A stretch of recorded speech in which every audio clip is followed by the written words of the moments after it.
வணக்கம் உறவுகளே, நான் உங்கள் மதுசூதன். இது மிக முக்கியமான விஷயம் என்னென்று பார்த்தோமென்றால், சமகால ஈரானிய விவகாரங்களில் மிகவும் முக்கியமாக பேசப்பட்ட, அதாவது அமெரிக்கா உட்பட, இஸ்ரேல் உட்பட, அமெரிக்க சார்பு நாடுகள் உட்பட, ஏன் ஈரான் விவகாரங்களை உற்று நோக்குகிற அத்தனை பேரும் இந்த உரையைத்தான் எதிர்பார்த்து கொண்டிருந்தார்கள்.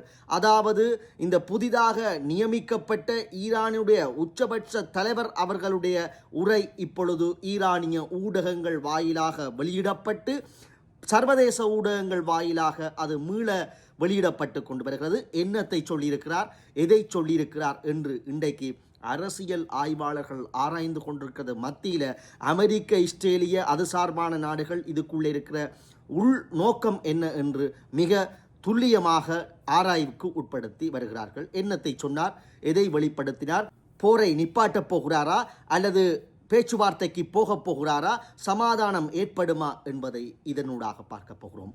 உறவுகளே, ஈரானில் இப்பொழுது புதிதாக நியமிக்கப்பட்ட உச்சபட்ச சுப்ரீம் லீடராக கருதப்படுகிற மொஸ்தபா கமேனி அவர்கள் மார்ச் 12, 2026 ஈரானிய ஊடகங்களுக்கு தன்னுடைய அறிக்கை, அதாவது பேச்சை, உரையை வெளியிட்டிருக்கார். ஈரானிய மக்களுக்கு வெளியிடப்பட்ட, அதுவும் தான் உச்சபட்ச தலைவராக தெரிவு செய்யப்பட்டதுக்கு பிறகு வெளியிடப்பட்ட முதலாவது உரை. ஆனால் அவர் நேரடியாக தோன்றி உரையை நிகழ்த்தவில்லை. அவர் சார்பான அந்த உரையை வெளியிடப்பட்டு ஈரானிய ஊடகம், அரச ஊடகம் வெளியிட்டிருக்கிறது. அந்த உரையிலே பல விடயங்களை வெளிப்படுத்தி இருக்கின்றார், நேரடியாகவே வெளிப்படுத்தியிருக்கிறார். என்னவென்றால், முதலாவதாக அவர் மறைந்த தனது தந்தையும் ஈரானிய சுப்ரீம் லீடராகவும் செயல்பட்ட அல் ஹெமெனி அவர்களுக்கு ஆழ்ந்த இரங்கல்களையும் மரியாதையும் தெரிவித்துக் கொண்டதோடு மட்டுமல்லாமல், அதற்கு பிறகுதான் அவருடைய விஷயம் தொடங்கியது. அதாவது மறைந்த சுப்ரீம் லீடர் அல் ஹெமெனி அவர்களுடைய கொள்கைகள் மிகவும் உன்னிப்பாக தொடரும், அழுத்தமாக தொடரும், அவர் வகுத்த திட்டங்கள் தொடரும் என்று சூழ் உரைத்திருக்கிறார். அதைவிட மிக முக்கியமான ஒன்று, எல்லோரும் எதிர்பார்த்தார்கள் போரை நிறுத்துவார்கள், பேச்சுவார்த்தைக்கு போவார்கள் என்று பார்த்தால் இல்லை, போர் நீடிக்கப் போகின்றது, இன்னும் வலுவாக தொடரப் போகிறது. போர் நிறுத்தம் இல்லை, போர் இன்னும் உச்சமாக கொண்டடத்தப்படும் என்று சொல்லியிருப்பதால் இதில் அது இனி சமாதான பேச்சுவார்த்தைக்கு போவதில்லை என்பதை அவர்கள் அழுத்தமாக தெரிவித்திருக்கிறார். அதைவிட இஸ்ரேல் அமெரிக்காவினுடைய சதி திட்டத்தை நாங்கள் முறி அடித்திருக்கிறோம் என்றதையும் அவர் வெளிப்படுத்தி இருக்கின்றார்.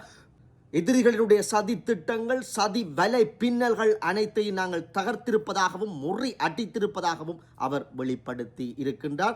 போர் தொடரும் என்ற அறிவித்தல் இப்பொழுது அமெரிக்காவிற்கும் இஸ்ரேலுக்கும் இன்னும் அதிகமாக இருக்க போகிறது. ஏனென்றால் அவர்கள் இப்பொழுது போரை விரும்புகிறார்கள். ஒரு சமாதானத்துக்கு கூப்பிட்டு இனி காணும் பதற்றம் காணும் என்று அவர்கள் தணிக்க விரும்புகிறார்கள். ஏனென்றால் ஏலவே அமெரிக்காவுடைய பல ட்ரில்லியன் கணக்கான அமெரிக்க தளங்கள் மத்திய கிழக்கிலே இல்லாமல் போய்விட்டது, சேதமடை இராணுவ வீரர்களையும் பறி கொடுத்திருக்கிறார்கள். அதைவிட இப்பொழுது ஹார்மோஸ் நீர்முனை, அந்த நீர் இணை மூடப்பட்டதால் பெரிய எண்ணெய் வர்த்தகம் பாதிக்கப்பட்டிருக்கிறது. உலக மக்கள், அமெரிக்க மக்கள் கூட இப்பொழுது எண்ணெய்க்கு அதிக விலையை செலுத்தி கொண்டிருப்பது அமெரிக்காவிற்கு இப்போது சிறந்ததாக தெரியவில்லை. ஆகவே போரை முடிவுக்கு கொண்டு வருவதற்குத்தான் அவர்கள் பார்க்கிறார்கள். ஆனால் அதன் மத்தியில் ஈரானிய உச்ச தலைவர் போர் தொடரும் என்று அறிவித்தது இன்னும் பரபரப்பாக அரசியல் களத்திலே பார்க்கப்படுகிறது. அதைவிட இந்த ஈரானிய சுப்ரீம் லீடருடைய அடுத்த அறிவிப்பு என்னென்றால், மத்திய கிழக்கில் தொழிற்படுகிற அமெரிக்க இராணுவ தளங்களை உடனடியாக மூட வேண்டும். அப்படி இல்லால் நாங்கள் இலக்கு, அதன் மேல் தன் அடுத்த இலக்கு, நாங்கள் ஏறிகணை வீச்சுக்களை இன்னும் கண்டமேனிக்கு நிகழ்த்துவோம் என்றது போலதான் அந்த உரைக்கு பின்னால் அந்த கருத்து பொசிந்திருக்கிறது. அதை உடனடியாக மூட வேண்டும் என்று அவர் உரையிலே வெளிப்படுத்தியிருக்கிறார்.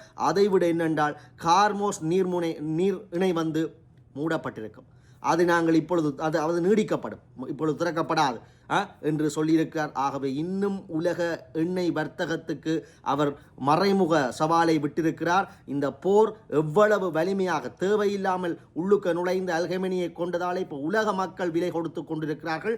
ஆகவே அதை நாங்கள் இப்பொழுது துறக்க மாட்டோம் உண்டதுக்கு பிறகு இன்னும் எவ்வளவு நாட்களுக்கு, மாதங்களுக்கு இந்த எண்ணெய், இந்த கச்சா எண்ணெயினுடைய தட்டுப்பாடு நிலவப் போகிறதோ, பெட்ரோலியங்களுடைய விலைகள் உலக அளவிலே உயரப்போகிறதோ, தட்டுப்பாடு வரப்போகிறதோ என்று மக்கள் இப்பொழுது நினைக்க தொடங்கிவிட்டார்கள். அந்த கருத்துக்கு பின்னால் இன்னும் பல விஷயங்கள், பொருளாதார இடர்கள் இருக்கின்றது என்பது புலனாகிறது.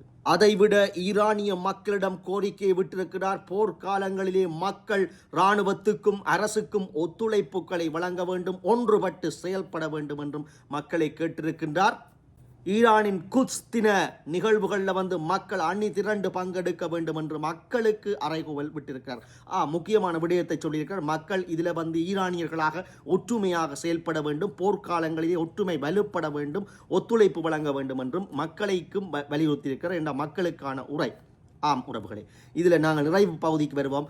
இந்த உரை தனிய ஈரானியர்களால் மட்டும் பார்க்கப்பட்ட உரையல்ல, உலக ஊடகங்களினால் அத்தனை மக்களும் பார்த்து கொண்டிருக்கிறார்கள். குறிப்பாக அமெரிக்கா, இஸ்ரேல் நாடுகள் குறிப்பெடுத்துக் கொண்டிருக்கிறார். ஏன்னா ஒரு உரைக்குள்ளதான் அதனுடைய ஆழம் இருக்கும். சொல்லுகின்ற விடயங்கள் 1-2 வரை வசனங்கள் இருக்கும், ஆனால் அதுக்கு பின்னால் இருக்க ஆழங்களை குறிப்பெடுத்துக் கொள்வார்கள். அதுபோலத்தான், அதாவது மாவீரர் தின உரை என்றால் அங்கே தலைவர் பேசுகின்ற பொழுது பல நாடுகள் என்ற ஒரு தினத்தில் தான் பேசுவார். நவம்பர் 27 பல நாடுகள் குறிப்பெடுத்து மொழிபெயர்த்து குறிப்பெடுத்து கொண்டிருப்பார்கள். ஏன்னா அந்த உரைக்கெல்லாம் அடுத்த ஆண்டு அடுத்த நகர்வுகள், சமாதான நகர்வுகள், பொருளாதார நகர்வுகள், தாக்குதல் நகர்வுகள் இருக்கும்.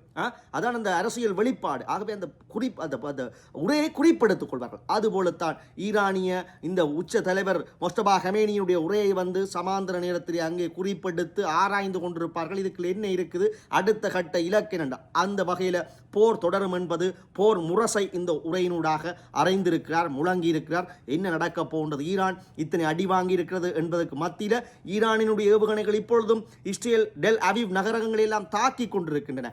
ஆகவே இது சாதாரண விடயம் அல்ல.